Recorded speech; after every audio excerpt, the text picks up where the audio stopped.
Okay, folks, welcome to this recording of the opening moves from a campaign game of the US Civil War by GMT Games, published in 2021. This is my second playthrough.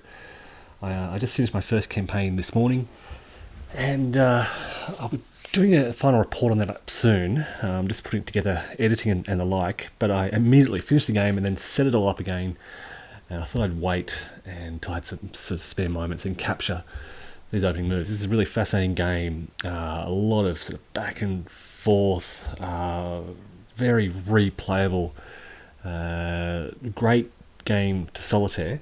On the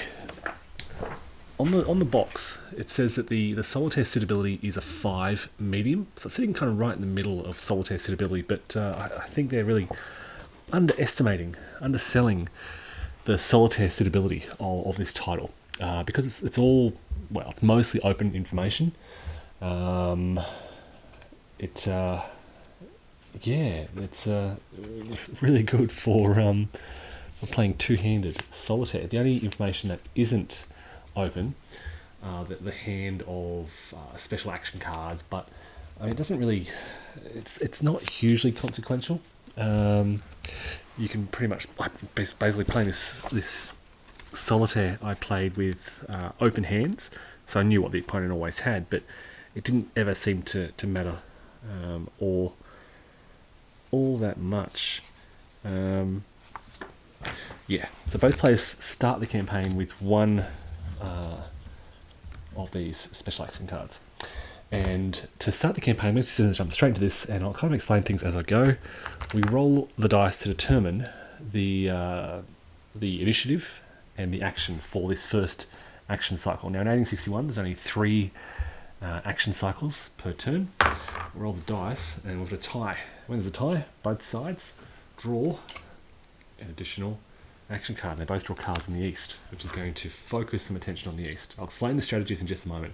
I've done a separate video on opening Union strategy. Basically, the Confederate strategy is to defend. Unions want to capture West Virginia. There we go. We have 2 differential Confederate initiative. Now, because the Confederates rolled higher, they will go first, and they'll get, the difference is 2, so they'll get 2 actions. What do they want to do? Well, they want to prevent the Union from seizing West Virginia. So they are going to spend an action to entrench their militia, another action to entrench their 1 SP in West Virginia. Now, they don't want to throw. My thinking is, and again, I'm no veteran of this game, I've only played 1 campaign, but as a Confederates, I don't want to spend a lot out here. I don't want to send a whole army out here. I don't want to throw a lot of SPs out here just yet. If the Union attacks fail, if McClellan sort of falters in West Virginia, then I might have an opportunity to mount a stronger defence. But this is kind of just, I'll throw 2 actions out here to start with, and we'll see what happens. If those entrenchments help Confederate forces to defend, then we can start to think about what else we can do. Okay, so that's the 2 Confederate actions done. Pretty straightforward.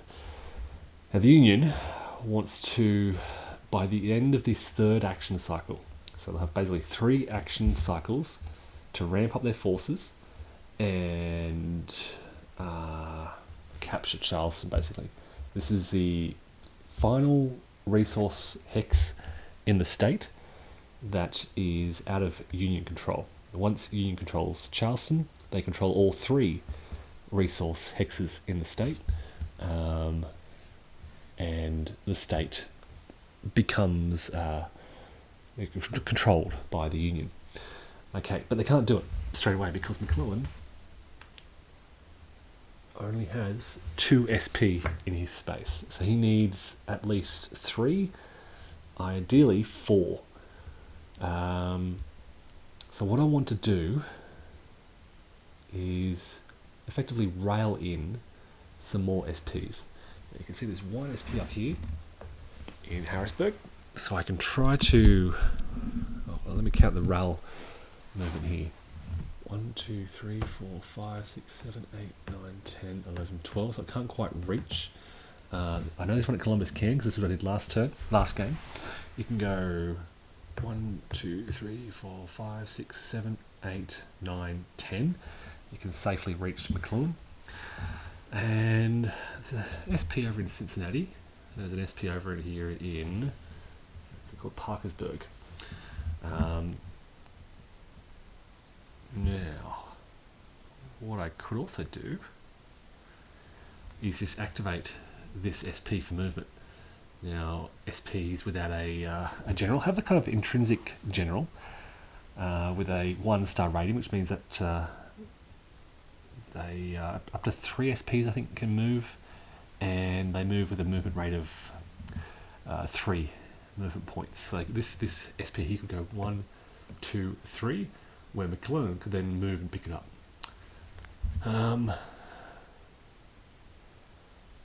And that also means that this SP here won't be able to move and capture Parkersburg. So maybe that's the kind of move that I make. I spend the first action cycle trailing the SP in 3, a strength of 3 with McClellan, moving this one over so that he can pick it up and attack with a strength of 4.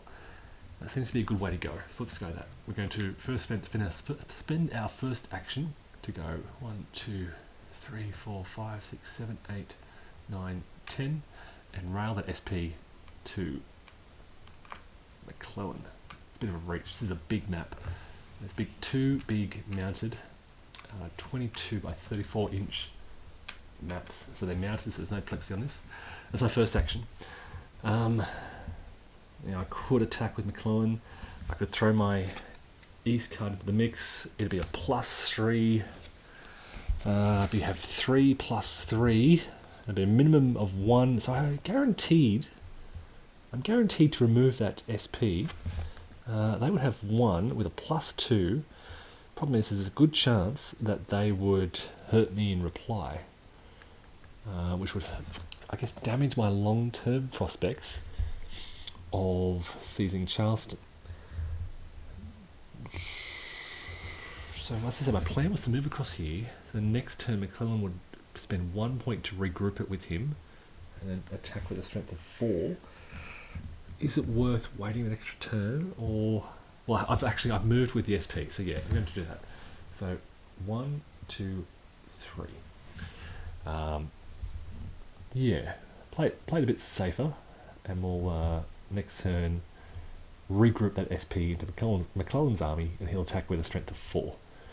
Okay, we shift to the second action cycle now. Again, I roll the dice to determine initiative and actions. That's 3. Okay, so the Confederates again have the initiative, high roll, difference of 3, so 3 actions this action cycle. And what do they want to do?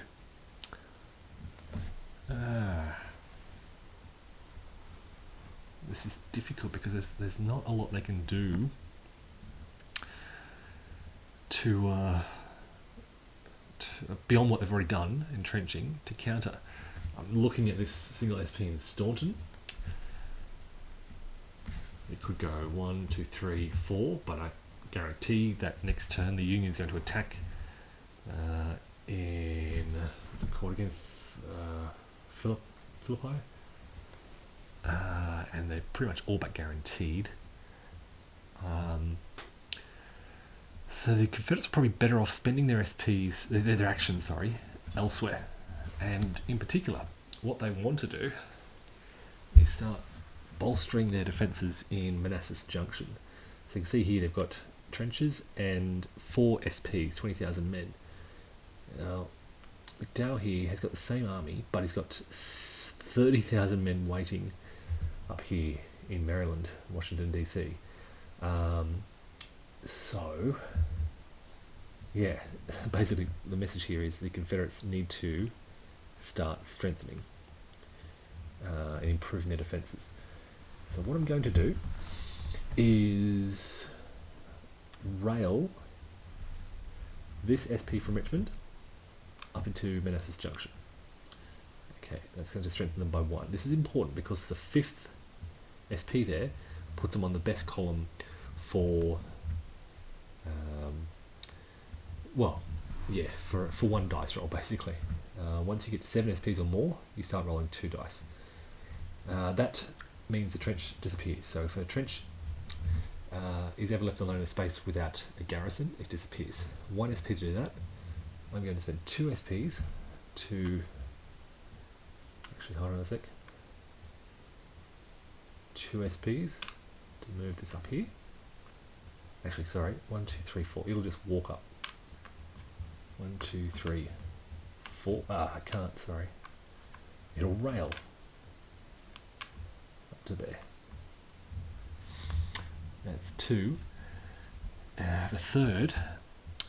And it's very early to be concerning myself with the Trans-Mississippi.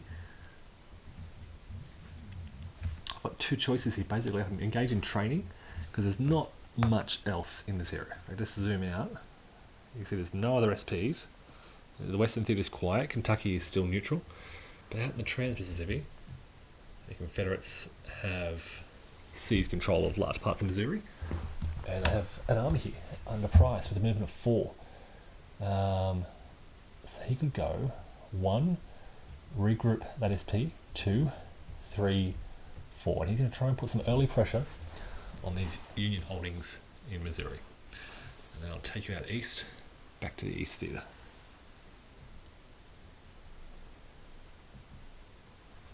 Okay, that's a Confederate turn. Now it's a Union response.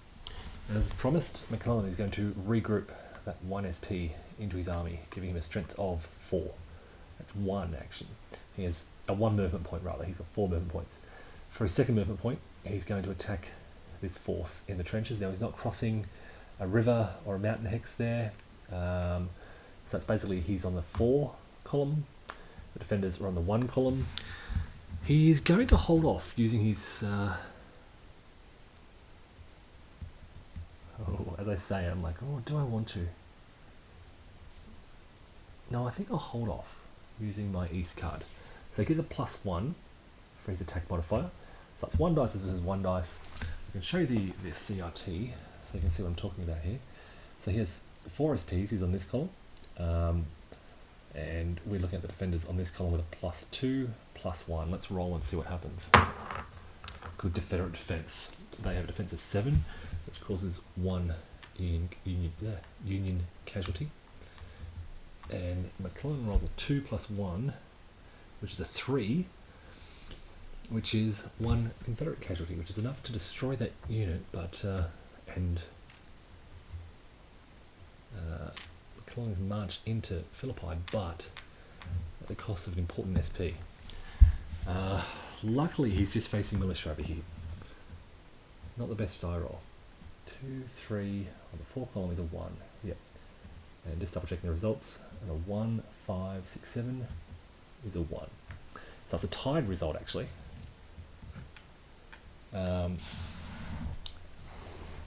And he is in full supply. On a tied result, if you're in full supply, so he's got a rail line, he doesn't suffer from demoralisation. If he was in limited supply, he would suffer that. This is problematic because I think on a tie result he can't continue moving. You can only continue moving. He needs to get closer to Charleston, and I don't think if you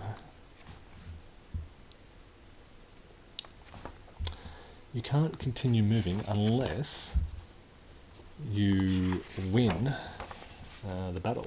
Basically, if you outnumber the enemy by 2 to 1,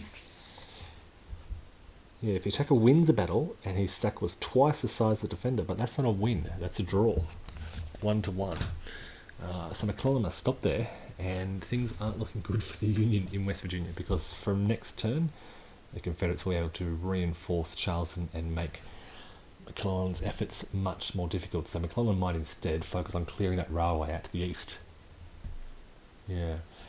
So that's one of the 3 Union actions for this action cycle.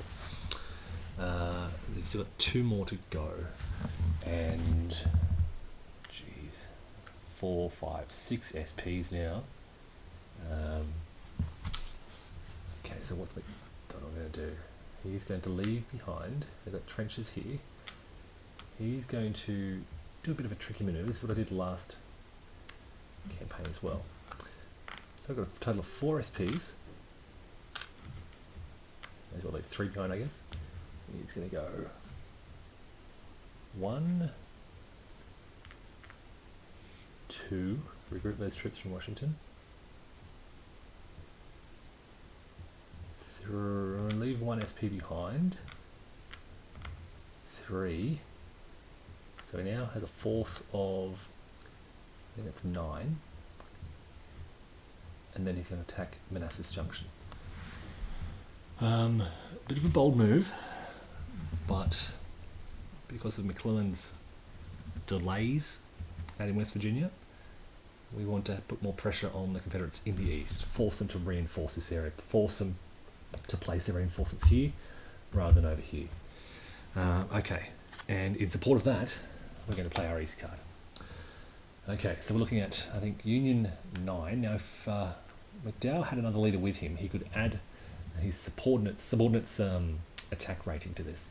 His attack rating is 0. He has no subordinates, so nothing gets added to his dice roll, but he gets to roll 2 dice because he's on the 9 to 12 column of the CRT.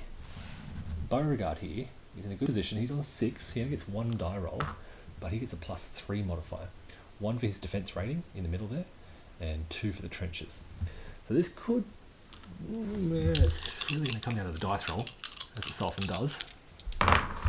Okay, so we have 5 to 6 column 2 +3 as a result of 1 asterisk. Okay, so 1 asterisk, there's going to be 1 loss, and the asterisk determines, helps determine ties.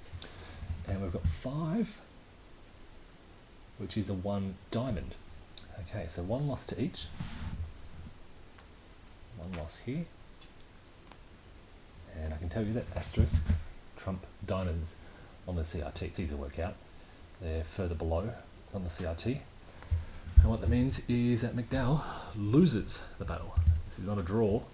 Oh wait, sorry, he had a +2. My apologies. So 9 to 12, 5, 6, 7 is a 1 asterisk. So it is a tie, and because he's in full supply, he's on that main rail line across the Potomac, which it's hard to see, but there's that rail line. Because he's in full supply, he doesn't suffer demoralisation.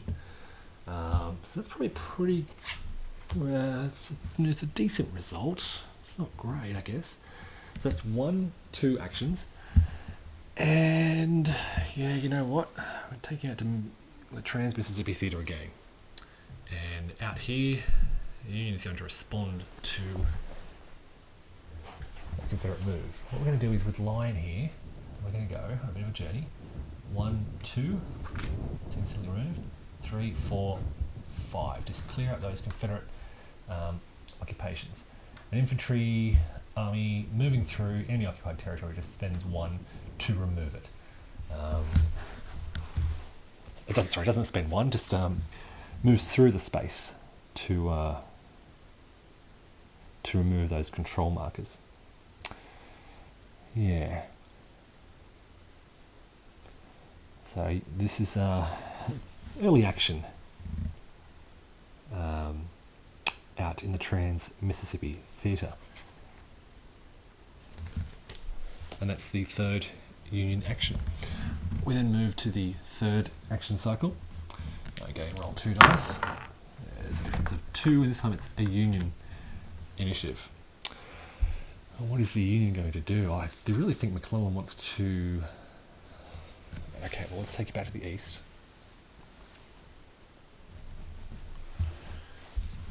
As I said, this is an important rail line via which he can get reinforcements from Washington.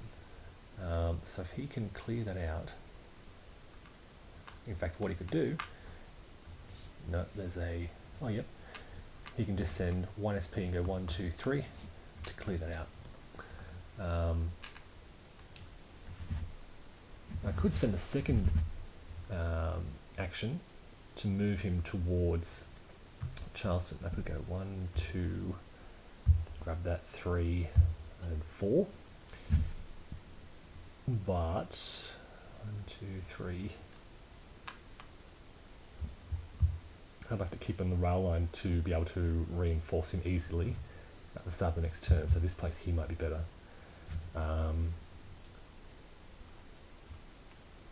Yeah.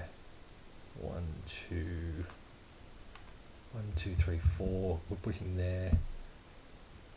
Or do I take Beauregard again? Beauregard still with 5. He'd be rolling on the same column, still that +3. Whereas the Union doesn't have their +2 East card anymore. So yeah, we're going to focus on McClellan. 1, 2, 3, 4. Moving out here to be within striking distance of West Virginia. He's about to be promoted and disappear anyway, so someone else will have to take command of this force. You can see on each counter on turn 2 he is promoted, and I know that he shifts over to the Eastern Theatre of Operations. But somebody else will take that over. They'll be reinforced with at least this SP and hopefully another 1 or 2. I really want to focus on Charleston. Yeah, okay, so that's the Union turn. The Confederates have two actions now. They're entrenched, they're okay.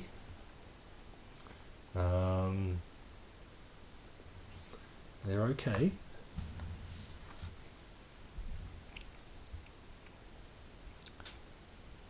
I'm going to shift out to Trans-Mississippi again. There's a lot of Trans-Mississippi activity. Where we're going to bring these two SPs. 1, 2.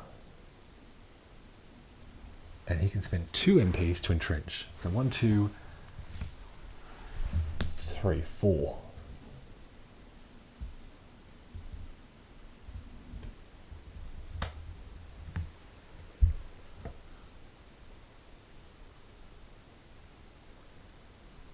Yeah, okay.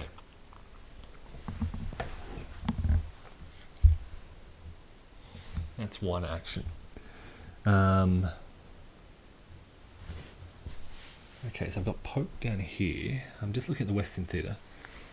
So Kentucky is neutral. If one side enters Kentucky, it immediately switch over to their enemy. So the Confederates don't want to invade Kentucky just yet. But we do want to be set up in a position where we can do so.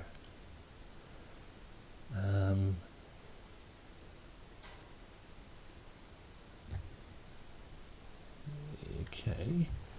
Just wonder if I should get Pope to cross the Mississippi. Okay, 1, 2. I think 1, 2.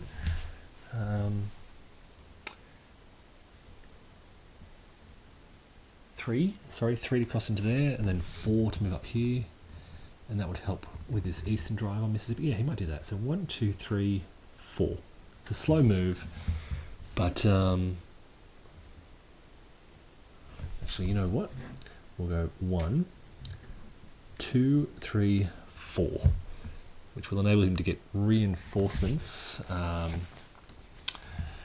sent up to him via strategic river movement, or 1 reinforcement at least. The Confederates can get 1 strategic river movement reinforcement and 1 road reinforcement. So that's the end of the first turn. They're the opening moves. You can see the game moves pretty quickly. At the end of the turn, we go through the end phase, so control segment. Just checking. Yeah, so you change ownership of any hexes occupied in a state by enemy forces. Nothing that I can see. We do intern rally, so any units that were disorganized can rally. Check for automatic victory. So there's a benchmark here. The Union needs to, ideally, the benchmark is that they want 2 victory points at the end of this turn, and they have 3. So they're ahead of their benchmark by 1.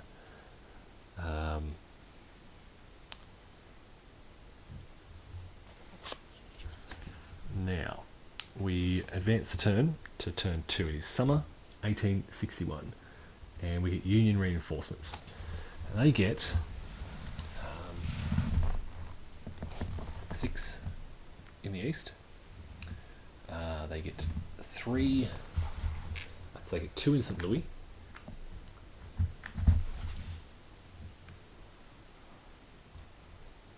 So I've just placed 2 in St. Louis, and they get 3 in, I think it's Indiana and Ohio, and 3 in Illinois. So the 3 in Illinois are going to go in, I'm going to put 2 in Evansville, 1 in Cairo, and over in Ohio, Indiana, I'm going to try and select this 3 to be able to rail to McClellan's army. So I can put them in this place here. They can go 1, 2, 3, 4, 5, 6, 7. It's doubled across that river, the ferry. Not double, 1 extra movement point, I think. Okay, so they're all set up. That's the placement of Union reinforcements. They get to place or upgrade 1 fort, and I think they want to put a fort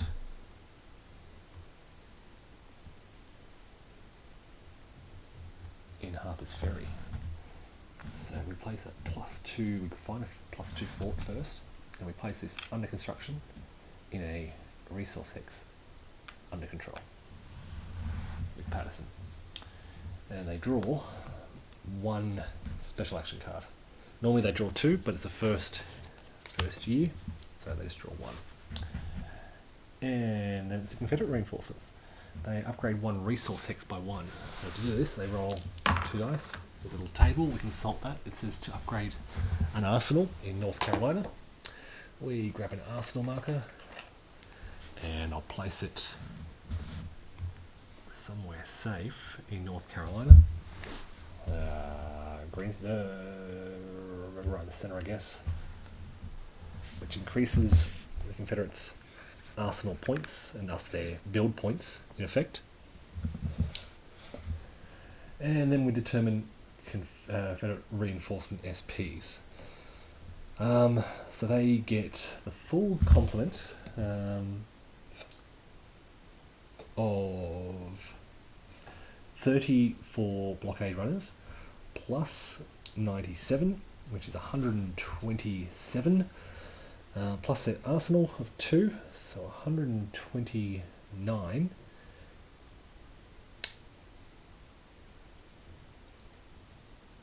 129 plus BPs for border states. So there's 3 for Charleston and 3 over in Missouri. That's a total of 6, so 135 minus 10 for their maintenance.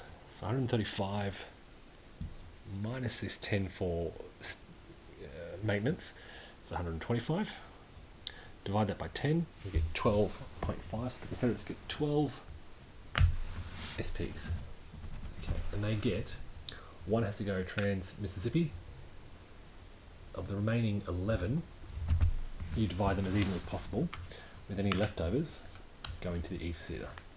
So that's break this down for you. So 1 in the trans-Mississippi, 5 in the West, and then 6 in the Eastern Theatre. The 1 in the trans-Mississippi, I think I'm just going to throw into Fayetteville. It's off camera. In the West, let's take these. I'll do the East first while I'm here. I'll put this aside for a moment. We're going to put 2 into Richmond. That's 2 per state. There's 2 in Virginia, 2 in North Virginia, and 2 in South Carolina down the rail lines. Okay, over in the West, as I said, not much happening in the West just yet, but this will kind of explode soon. We're going to put 2 straight to Clarksville. I'm going to put. So remember, I said they can ferry 1 up. So I'm going to put 1 in Vicksburg, and I've got 2 left. So I'm going to put 1 in Jackson on the rail line, and 1 in Decatur on the rail line. Okay, so 1 in Jackson, and then there'll be one in Decatur. There, that's 5 out in the Western Theatre. That's Confederate reinforcement SPs. They also draw 1 special action card. It's a West card. Not much use at the moment. We return displaced units and place militia. Then we have the strategic movement phase. So the Union goes first here. And as I said, we want a rail to reinforce McClellan here. So we can go 3 here. 1, 2, 3, 4, 5, 6, 7. And 1, 2, 3, 4, 5, 6, 7. Now there's an army here of 6, which is quite strong.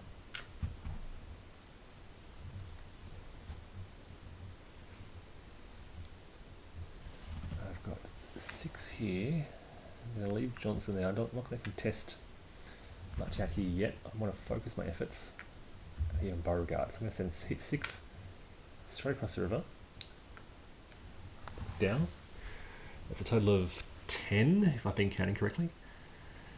And then I'm going to shift out to the Trans-Mississippi Theatre. There, I've got 2 left. And I'm going to send 1 down here. So 1, 2, 3, 4, 5, 6, 7, 8, 9, 10. And then 1 out to Rolla. So I've got 2 out there. Just kind of consolidating Union frontier defence against the approaching Confederate forces. The Union will want to go on the offensive pretty quickly. Because line disappears pretty soon. He's a good commander, a good aggressive commander. Okay, so that's pretty much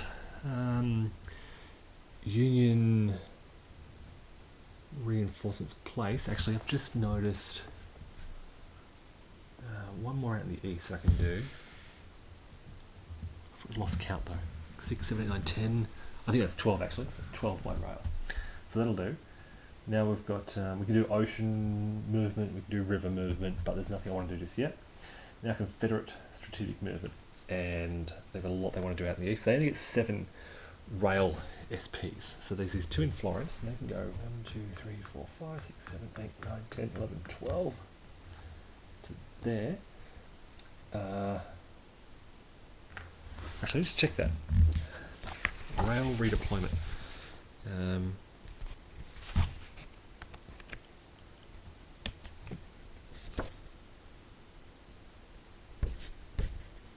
Strategic rail 15.2, just from the rule book on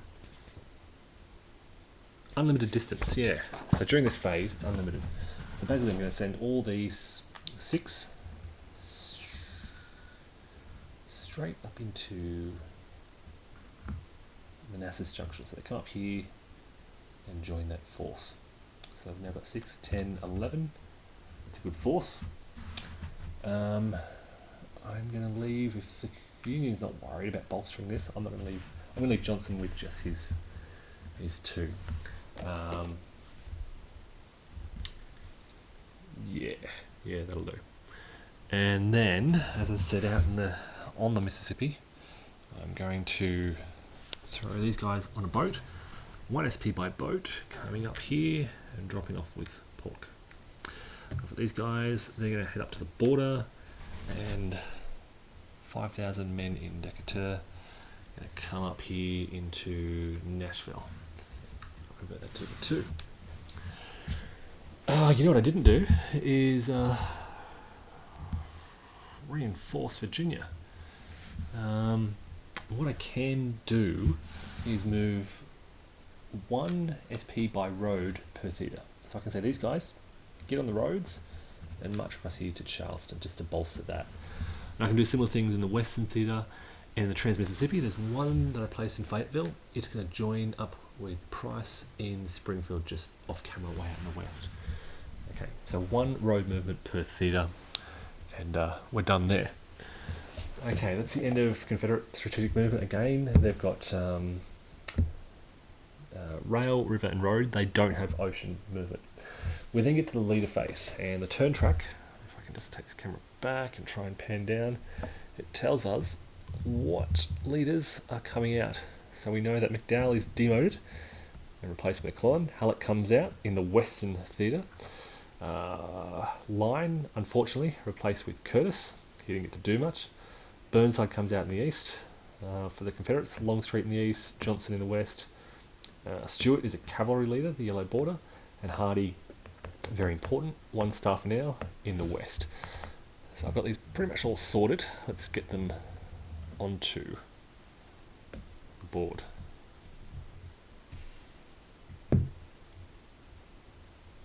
Okay, so Burnside appears in the east, and so I know that McDowell, actually I'll do the McDowell one first. McDowell is demoted, so he becomes a 2-star general, and McClellan is promoted and gets a transfer to McDowell's, he's promoted to a 3-star general, where he becomes slower and less effective in offensive operations, but takes command of that army. Halleck appears in the west, and for now, I just like the idea of keeping Halleck in Cairo, defending there and building up an army. Out in the Trans-Mississippi, a little further to the west, we have unfortunately got Lyon gone to be replaced with Curtis. Curtis is still very good, but I mean, Lyon's a great turn 1 commander. It's just a shame he only lasts for 1 turn. He's gone. And then finally Burnside appears over in the east, and I have to put him here with this army that's going to take Charleston. Okay. Yep. Now Confederates, we've got 4 of these guys coming out. We've got Longstreet in the east. I'm going to put him with I think Beauregard. Again, I said if you've got at least 7, you can use a subordinate commander. So this means in defence, we'll add +1 for Longstreet and +1 for Beauregard. On offence, you get to add their things as well. Stewart comes out in the east as well, and I'm going to add him. Ooh, it's so tempting. It is very tempting to throw him into there and use this SP to really harass, to get Stewart out into Western Virginia very early. I like that idea. I'm going to do that. Johnson arrives in the west. I'm just going to put him on the border in Clarksville off camera. Hardy also in the west, and he's going to go into Nashville for now. Actually, no. I'm just going to put him south of Columbus. That's off camera. Okay, so forces have been placed. You can now see leader management phase. You can rearrange your leaders, but I'm pretty happy with how everything is. I'm okay with Burnside out here.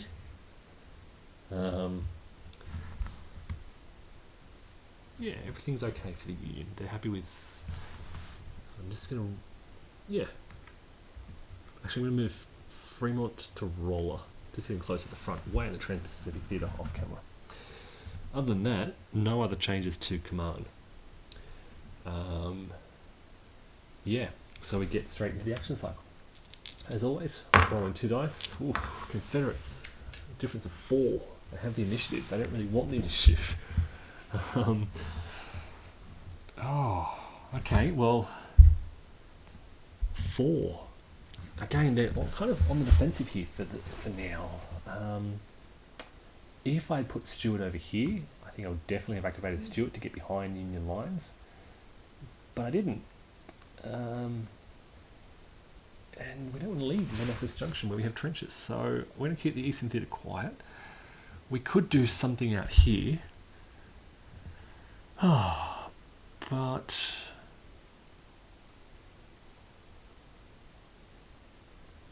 so Stewart is a cavalry commander basically, and he gets his sort of his modifiers when he's running a cavalry unit in command. So he gets +2 attack, +2 defense when serving as a cavalry unit.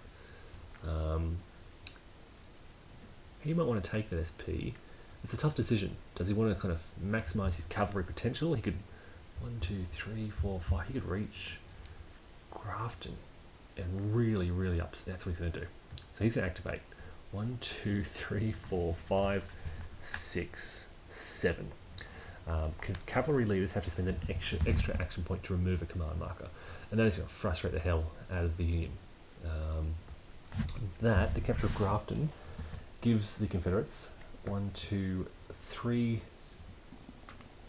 extra build points because it's in a border state, and it is really annoying. Yep, that's the consequence of not capturing West Virginia on the first turn. It's going to be frustrating for the Union. Wow, okay. And he can be really evasive and just kind of keep running away from Burnside. He's going to try and chase him. That's one. Now we've got some actions out here in the Trans-Mississippi where we're going to spend the other 2. So Polk is going to follow this little road through the marshes here. There's 2 SPs here. He's going to go 1, 2, 3, 4. And then Price in Springfield. He's going to... Oh gee, Curtis is pretty weak at the moment. If he brings his full complement of 3, 1, 2, 3, 4, he's going to attack Curtis with the strength of 3 + 1 versus 1 + 1. They don't have any Trans-Mississippi cards, so we're relying on a good die roll. Curtis is not entrenched though here either, so we don't get a great die roll, but it might be enough. A 3 SP column roll of 3 + 1 is 1 loss, and the 1 4 + 1 is an asterisk result. Now Curtis has lost his army, so he becomes displaced, and Price can move into and grab Warsaw. Now it's controlled while he's still in there, but I guarantee he'll spend his next action point, next movement point when it's available to control that, and maybe even begin to threaten Jefferson City. That's 3 Confederate actions, and the 4th, it's a bit of a spare one. There's nothing much they want to do, so they're going to spend a point in training. So I've just moved this little training marker up. Okay, each of these is 1 point. They've moved it from 0 up to 1. When they get to 7, they can build a strength point, 5,000 men for the cost of 7. That's Confederate turn. Alright, how is the Union going to respond? Well, Burnside is angry. He's going to go...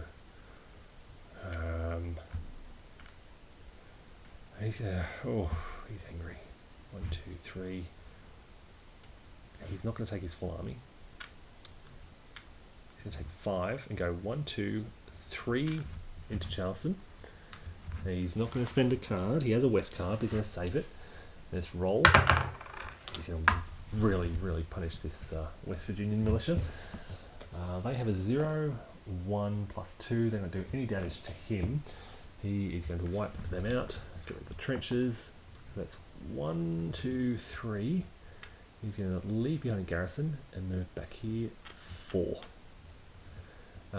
That's the first Union action. Second Union action is to rail this SP over to Parkersburg. Third Union action is to 1, 2, 3, just to protect control of that area. They're going to stop there. And the fourth Union action. Now, if they had a naval card, they might use it right now to launch a naval invasion, but they don't. So instead, we'll get McClellan. Actually, he can't attack because he's a cautious commander. The red box around his movement means he's cautious, and it costs 2 action points to move with him. So the Union will also...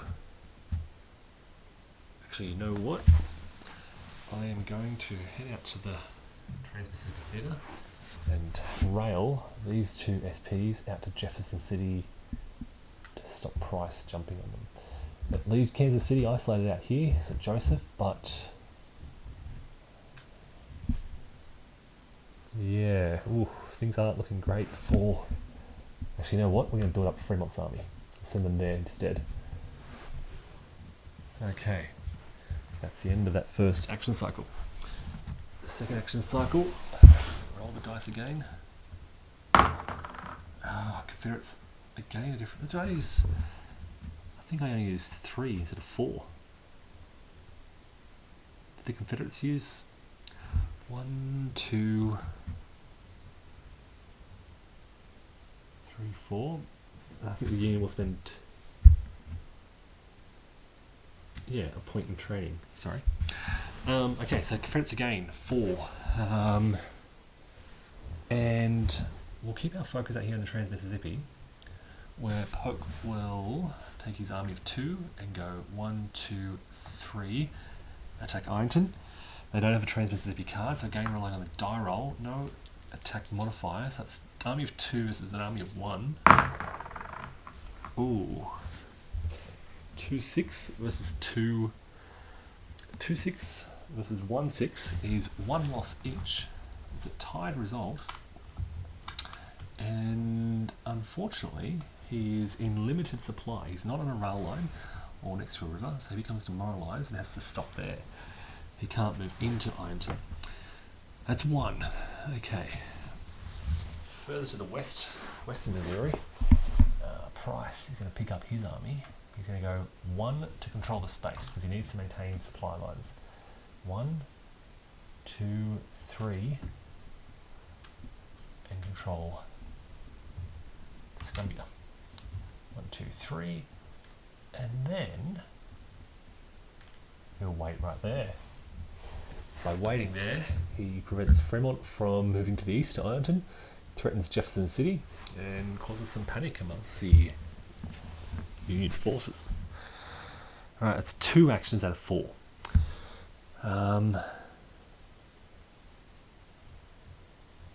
Okay.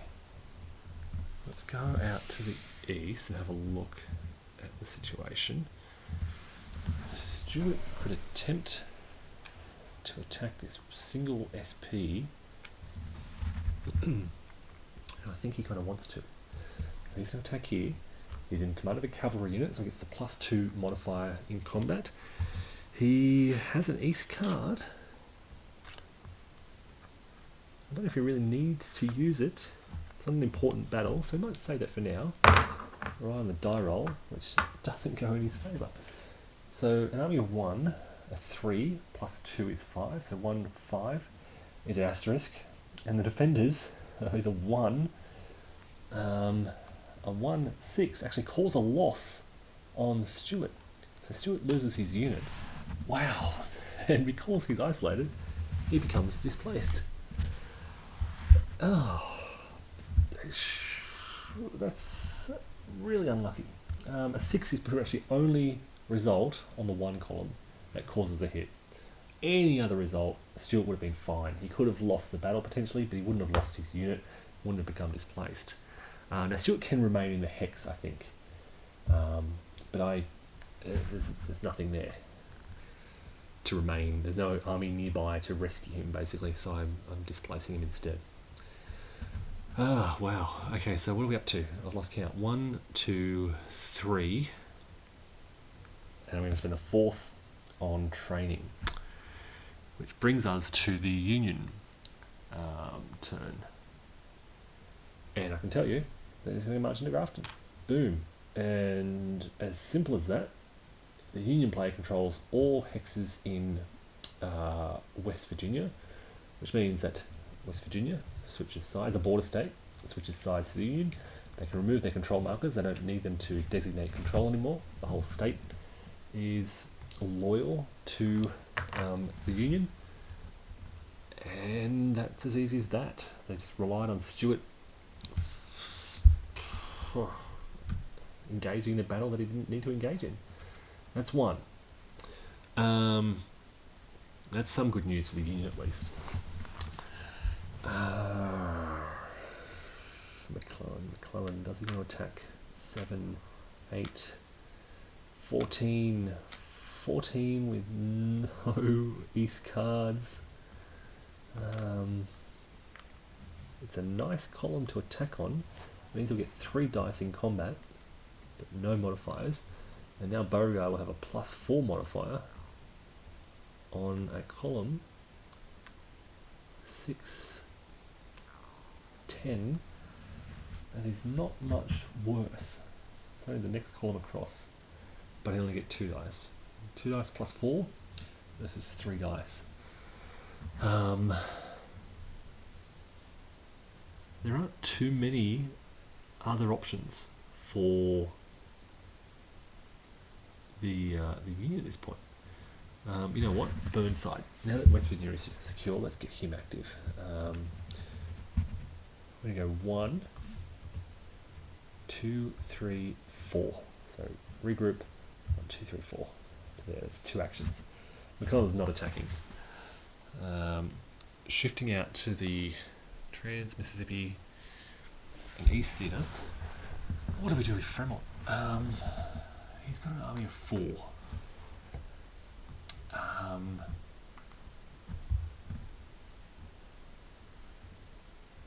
don't know.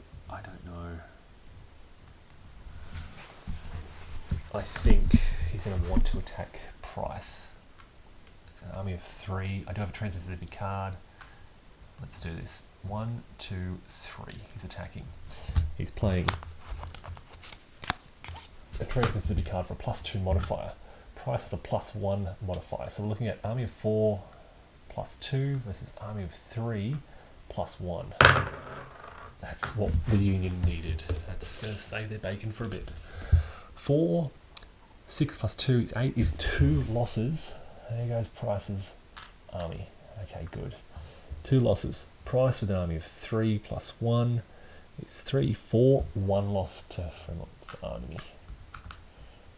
Again, he's a cautious commander, so that cost me the last 2 actions, but it forces him to retreat 1, 2, and that's good news for the Union. That means Ironton's a bit vulnerable, but oops, that shouldn't be there. Yeah. Whew, okay. And that's the last 2 Union actions. So we had 1 capturing Grafton, 2 Burnside, and then 3, 4 with a cautious commander out here. And that's the end of the action cycle. So heading into the 3rd and final action cycle, a tie. Both sides draw 1 card. The Union get any. The Confederates get Trans-Mississippi. And they re-roll. Ooh, you don't want to go first on the last turn. Okay. 3 actions. Okay. I want Fremont to attack Price. And I want Burnside to cross the Allegheny Mountains. So we're going to go 1, 2. Now Price is a little worried here, so he's going to try to avoid battle. To avoid battle, you need a 9 or more, modified by your defense rating, so he needs an 8 or more. Successful, and he will just pull back. So 1, 2. He can continue, and I think he will. And Price will again try to avoid. 6, he gets a modifier now, +2, because he's previously succeeded in avoiding a battle. So he'll pull back to there, and Fremont will leave. No, he'll just go his whole army down. Yeah. So Price got lucky, avoiding and avoiding. Just double checking that avoid battle modifier. I think it's called momentum. I'll say a +1 modifier.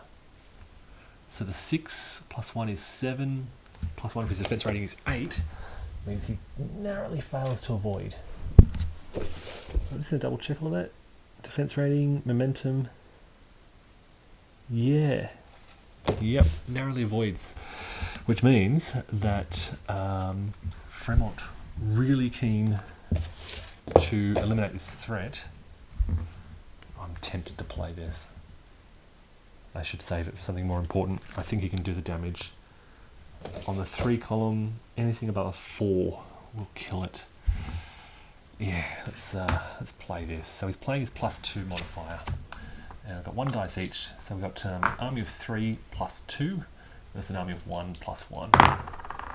Well, he didn't need it, but it'll do the job. An army of 1, 6, 7 is a 1 result. And the army of 3, 7 is a 1 asterisk. So Price loses his army and is displaced. And Fremont loses 1 and can advance. Yep. So it costs him an important special action card, but as you can see in the broader situation, for the time being removes that Confederate threat from Western Missouri for the Union. That's 1, 2 action points out of 3. As I said, the third one I want to spend on Burnside, crossing the mountains here. 1, 2, 3, and leave an army behind. Oh, actually, where was he here? 1, 2, 3, 4 will do that. 1, 2, 3, 4.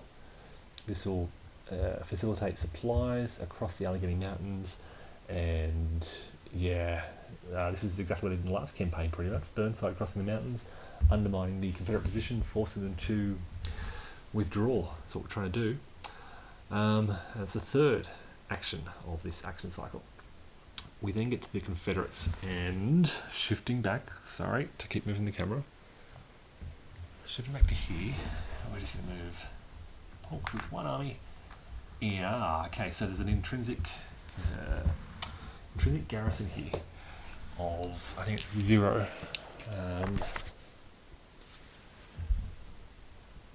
Garrison, I can't remember where the rules for this are.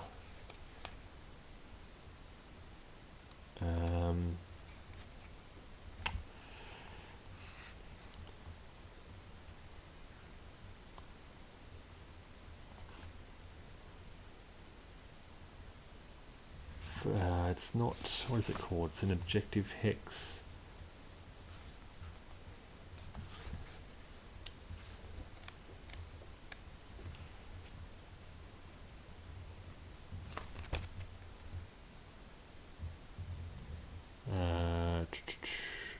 Yeah, there's a lot of sections where it could be relevant. 17.1.6 talks about border states,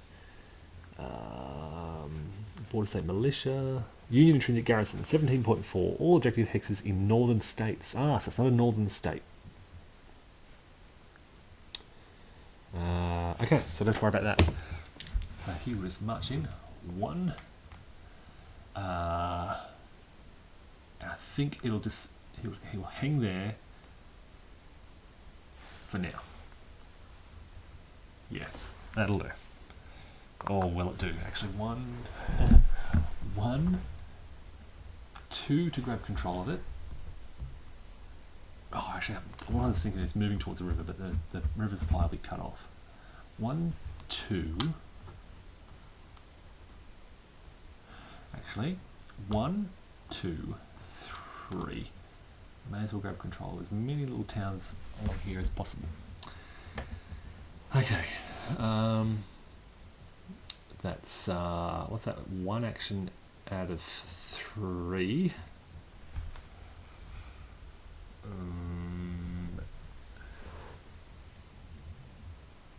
Ooh, I'm looking at Kentucky, and I know it's early, but the Union can't respond if I quickly drive in there. So before I forget, 3 build points, 1, 2, 3 for the Confederates for capturing Ironton. Oh geez, I haven't corrected the VPs either. So Union VPs up to 4. It's the one thing I keep forgetting. Adjust build points, adjust all that kind of stuff. So I think the Confederates should be 97. They've lost Harper's Ferry, but they will have +3 for Springfield, +3 for Ironton. Yeah. Always remember, whenever something changes hands, to update the VPs and Confederate build points. So I want to do that, and I'm thinking I might start marching into Kentucky. So I'm going to go 1. Kentucky gets angry and turns to Union control. So all these areas are controlled by the Union. It's border state. We're going to grab this force here and go 1, 2, 3 and capture Bowling Green. That will add 6 build points through these 2 border state resource X's, 6 build points to the Confederate total. And if they can seize the initiative on the next turn, actually, you know what? Instead of doing that, I'm going to go pick up 2 and go 1, 2, 3, 4 and capture Henderson, because it's probably more important long term to stop the Union getting across the river. It's easier for the Confederates to move into Bowling Green than it is Henderson's. Yeah, that long march, which I'll do it now while I can, I guess, and look to pick up Bowling Green early next turn. So yeah, as I said, it's good to have the final turn. That's the 3 Confederate actions done of this second turn. That's the end of the turn, which brings us to the end phase, control segment. This is basically where we place flags on all those areas now occupied. So Henderson, although it's already controlled by the army, we place these flags down. Another one down here. And over in the Eastern Theatre where Burnside is,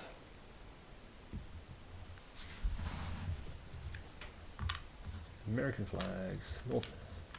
Here we go. Covington and Warm Springs. And this all is a supply depots basically. They control all these areas. So control sort of flows from here across to these areas, now across the Allegheny Mountains to these 2 areas, and that'll facilitate Burnside's move into Staunton and further east. So if Union grabs the initiative on the first roll of next turn, you can see Burnside marching across here. If the Confederates grab the initiative, you can see them really marching further into Kentucky, seizing Bowling Green and beginning to move on Frankfort, Louisville, and Lexington. So that first initiative, often the initiative die roll doesn't matter, but that first initiative die roll after moves like this is going to be pretty critical. Things have been pretty quiet up in Northern Virginia. After the last game that I played, this is such a back and forth, and my feeling was that the Union wasted so much time attempting to outmaneuver and attack the Confederates in Virginia, kind of like they did historically, that I wasted SPs and actions out here that could have been spent elsewhere. So you can see I've been much more busy out in the Trans-Mississippi Theatre. And, well, geez, Confederates have already in Kentucky on the end of turn 2, so I think that's pretty early as well. They're taking advantage of the lack of Union leadership in the Western Theatre, and the fact that they've got 2 Western special action cards that they are, keen to use. So folks, I'll wrap it up here. It's an example of opening moves. I'm trying to think of any mistakes I've made. I realised I entrenched here with the militia in Charleston. So there's 2 ways to entrench. You can spend an action point to entrench in a state you control. And technically at the time, Charleston was part of Virginia, which is Confederate control. So that was a legal move, Once it goes over once Virginia becomes sort of separate and under Union control, it's no longer part of Virginia. It's a Union-controlled state, which means that after that point, Confederates can't spend an action to entrench. They have to spend movement points and do it as part of movement. So I think that was legal what I did there. Trying to think of what else. I think all the battles were resolved okay, but let me know if you spot anything. Still learning, of course. There's kind of a big learning curve for this game. The rules are very well written. Marx in its design, very clear. Supply issues are the trickiest. So grasping the supply depots, limited supply, still wrapping my head around some of that. River supply is another kind of kettle of fish, as is the sort of complexity around supply and strategic movement and river control. Now, fortunately, there aren't too many situations where that becomes critical, but it's something I'm still trying to get my head around anyway. So look, stay tuned. I won't be doing full reports on this, but I'll try and sort of pop in and do some live plays here and there of this second full campaign playthrough. Thanks everyone, and take care.